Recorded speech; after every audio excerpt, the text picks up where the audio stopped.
Hi, today I want to show you about something that is super weird but very interesting. Can seafood plant grow in the forest? Well, yes, it can if it's a special kind of weird mushroom. I'm going to talk about the lobster mushroom. Hi, my name is Marilyn Zink. I'm the publisher of the Herbal Collective magazine, a nutrition coach, and a herbalist. And I like to do these weird food videos as a way to tell you about what's different that you can eat and inspire you to try something different and healthy. So, lobster mushrooms, as you can see by the bright red color, orange red color, kind of look like lobsters in a way.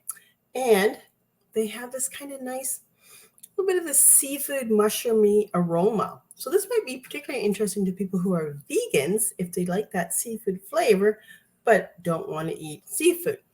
Now, the thing that's particularly interesting about lobster mushrooms is that they don't actually like start growing like this. It's actually like a parasite that turns it the bright reddish orange color.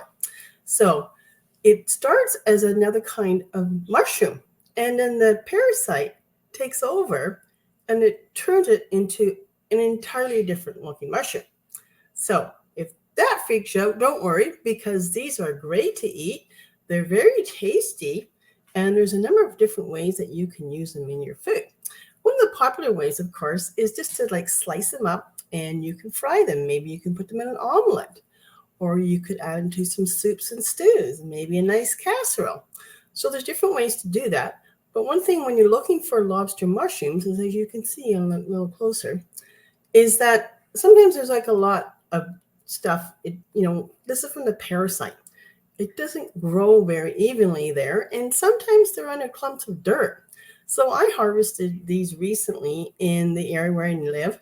So this is in BC, Canada, and lobster mushrooms grow in the Pacific Northwest. So basically, they grow in British Columbia, they're in probably Washington State, Oregon, California, those kinds of areas. And apparently, they also grow in Europe.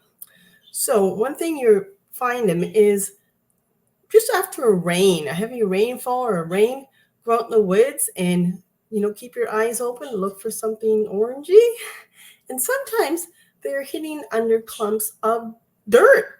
So I found a patch of three of these. So I already ate the other two, obviously, but the first one was easy to spot, and then when I saw that one, I was kind of looking around, and oh, that looks like a little bit of orange over there, but there was like a clump of dirt over it. And same thing with another one.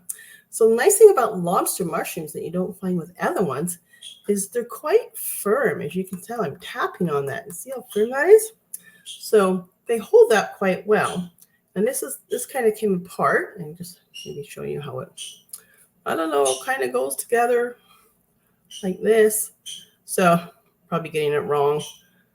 But what I find interesting is that, as you can see, it's kind of fluted like a regular mushroom. It doesn't have any gills, so do notice that.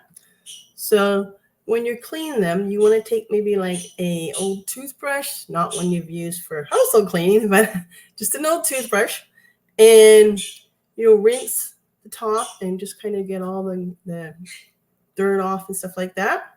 So you want to use that. This is another part of the same mushroom. It's a little bit mushy, so I wouldn't really want to use that one. Okay. So what I'm going to do is I'm going to start some cooking, and I'm going to pause this and come back to you with some other tips on how you can use the lobster mushroom. Okay, I am back, and I've been busy cooking up some mushroom delicacies. So first off, once we cut up that lobster mushroom, look at that nice looking omelet. That's going to be my lunch. But I also did something else, and I took some pieces and I infused them in coconut oil. Look at that lovely amber color. And it's just got a nice little bit of that seafood mushroomy hint. So you can keep that on hand to like maybe add a teaspoon or a tablespoon to soup or stew down the road. And another thing is, wait a sec. Oh, It's around here somewhere. I did not throw the mushroom pieces out because they're going to go into making a soup stock. So I had all the pieces handy. I don't know where they were right now. Oh, sorry, here they are. So this is all the, I guess the tailings, what I cut off. So that's going to go into a pot of water to make soup stock. And this is the little bit of mushrooms I made or cooked up to use in making the coconut oil. So if you take one mushroom and you can prepare it in 3 different ways, then you're not just eating it once, you're also preparing food for the future. So think about that when you go out foraging for mushrooms. And I hope you like this video.